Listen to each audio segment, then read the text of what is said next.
नमस्कार मंडळी. खमंग आणि घरगुती रेसिपीज बाय शिल्पा यामध्ये तुमच्या सगळ्यांचं सहर्ष स्वागत आहे. आपलं सूप आणि सार ही जी सिरीज आहे याच्यामध्ये आज मी तुम्हाला जे सूप दाखवणार आहे ते अतिशय पटकन होणारं तर आहेच, पण ते आरोग्यवर्धक आहे आणि उपासाला चालणार आहे. मंडळी, कधी कधी आपल्याला उपास असतो तेव्हा काहीच खावंसं वाटत नाही. नको वाटते ती साबुदाण्याची खिचडी, नको तो बटाटा, नको ते साबुदाणा वडे आणि नको ती भगर. काहीच इच्छा होत नाही. अशा वेळेला तुम्ही जर हे सूप प्यायलं तर तुमचं पोटही भरतं आणि हे हेल्दी असल्यामुळे तुमच्या शरीरामध्ये कुठल्याही प्रकारचा अशक्तपणा वगैरे जाणवणार नाही.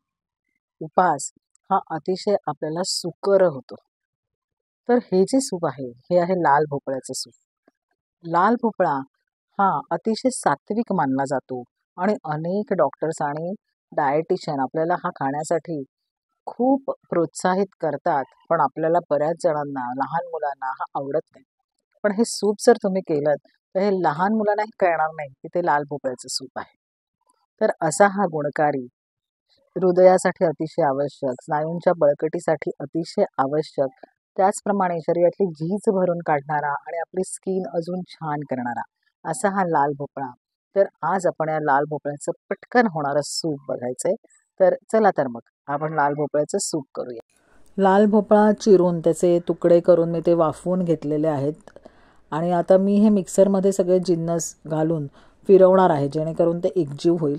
तुम्हाला जर हाताने किंवा स्मॅशरने स्मॅश करून घ्यायचं असेल तरी चालेल, पण मी ते तुकडे मिक्सरमधनं याच्यासाठी फिरवते बाकीच्या जिन्साबरोबर की ते आपल्या तोंडाला लागणार नाहीत आणि ज्येष्ठ नागरिक, लहान मुलं यांनासुद्धा ते एकजीव असल्यामुळे चालेल.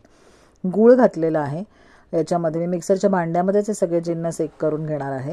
हे तुम्हाला कोणाला मधुमेह असेल किंवा घरात कोणी मधुमेही पेशंट असतील ज्यांना साखर गूळ चालत नसेल तर तुम्ही साखर किंवा गूळ हे स्किप केलं तरी चालणार आहे. ओला नारळ आहे जे मी याच्यात घालते. भोपळ्याला स्वतःचा गोडवा असतो तर त्याच्यामुळे हे स्किप केल्याने गूळ काही फारसा फरक पडणार नाही, पण एक टेस्ट छान येते आणि मुलं पण आवडीने खातात. त्याच्यानंतर आपण कोथिंबीर पण याच्यातच घालून घेऊया. तुम्ही बघत असाल तर हे सगळे जिन्नस अगदी एकजीव झालेले आहेत आणि आपण कढईत आता हे जे मिश्रण आहे ते काढून घेऊया. मी अजूनही गॅस लावलेला नाही आहे. हे सगळे जिन्नस एकत्र करून ह्याच्यामध्ये आपल्याला पाणी घालायचं आहे थोडंसं सुपासाठी. तुम्हाला किती पातळ हवं त्याप्रमाणे तुम्ही पाणी कमी जास्त करू शकता प्रमाण. मी साधारण 1 ग्लासभर पाणी याच्यामध्ये घातलेलं आहे, कारण ज्यांना घट्ट सूप आवडतं तर ते थोडंसं पाणी कमी घाला. मी कुठल्याही प्रकारचं याच्यामध्ये पीठ किंवा काही लावलेलं नाही आहे, आरारूट लावलेलं नाही आहे. जे आपण उपासाच्या सुपांना जर तुम्हाला हवं असेल, खूप थिक हवं असेल तुम्ही आरारूट लावू शकता, पण मी सार किंवा सुपासारखं पटकन पिता येईल असं केल्यामुळे मी याला कुठल्याही प्रकारचं पीठ आणि हे लावलेलं नाही आहे. तर हे याच्यामध्ये मी पाणी ॲड केलं आहे आणि इथे छान ढवळलं आहे आणि आता गॅस चालू करून आपण हे उकळायला ठेवायचं आहे. किती पटकन होणार आहे बघा. साईड बाय साईड आपण हे उकळत असताना फोडणी करायची. आता ही फोडणी आपल्याला उपासासाठी असल्यामुळे आपण याच्यामध्ये हिंग वगैरे घालणार नाही आहोत.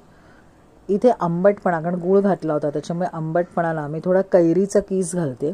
तुम्ही आमसूल, कैरीचा कीस नसेल तुमच्याकडे, कैरी अवेलेबल नसेल तर तुम्ही कोकम किंवा आमसूल वापरू शकता.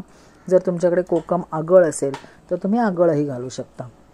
गुळाची चव बॅलन्स करायला आपण थोडासा आंबटपणा येण्यासाठी घातलं आहे. लिंबाचा रस जरी तुम्ही थोडासा घातलात तरीसुद्धा तो छान लागतो. तर तुम्ही कैरीचा कीस किंवा लिंबाचा रस किंवा आगळ यातलं काहीही घालू शकता. मी याच्यामध्ये मीठ घातलं आहे चवीनुसार आणि आता हे आपण उकळत ठेवलेलं आहे. हे सूप करायला तर पटकन आहेच, पण ज्यांना विकनेस आहे, ज्यांच्या तोंडाला चव नाही आहे, तर अशाही व्यक्तींसाठी, अशाही मंडळींसाठी हे सूप खूपच छान आहे आणि रोज प्यायला हरकत नाही. आता फोडणीसाठी आपण साजूक तूप वापरतो आहे. आपण कुठल्याही सुपाला तेलाच्या फोडण्या सहसा घालत नाही. तुपाने चव पण चांगली येते. आणि याच्यामध्ये आपल्याला आता 2च जिन्नस वापरणार आहोत आपण फोडणीसाठी. हिंग वापरणार नाही आहोत. मी थोडंसं लाल तिखट घातलं आहे की जेणेकरून, कारण आपण मिरची वगैरे काही वापरले नाही आहे. वाटणामध्ये सुद्धा आपण हिरवी मिरची घातली नव्हती. ज्यांना कोणाला हिरवी मिरची वापरायची असेल तर त्याने आपण मगाशी मिक्सरमधनं फिरवताना जे जिन्नस घातले त्याबरोबर तुम्ही हिरवी मिरची घालू शकता. आपलं तूप तापलं आहे आणि आता आपण जिरं घालतो आहे. जिरं चांगलं तडतडलेलं तुम्ही बघताय.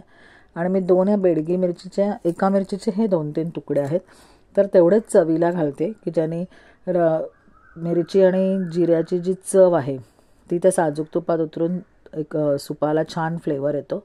ही तिखट नसते मिरची, तर त्याच्यामुळे तिखटपणा वगैरे असं काही मिरचीचा सुपामध्ये उतरणार नाही आहे. फक्त एक खमंगपणा आणि छान त्याला सुवास येणार आहे. आणि ही जी फोडणी आहे ही आपण आता सुपामध्ये घालणार आहोत.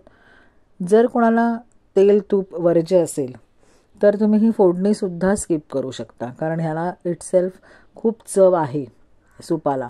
तर एखाद्याला फोडणी घालायची नाही आहे किंवा डाएटवाले लोक असतात ज्यांना फोडणी नको असते, मग ते तेलही कमी खातात, तूपही कमी खातात किंवा खात नाहीत, तर या प्रकारामध्ये तुम्ही ही फोडणीसुद्धा स्किप करू शकता.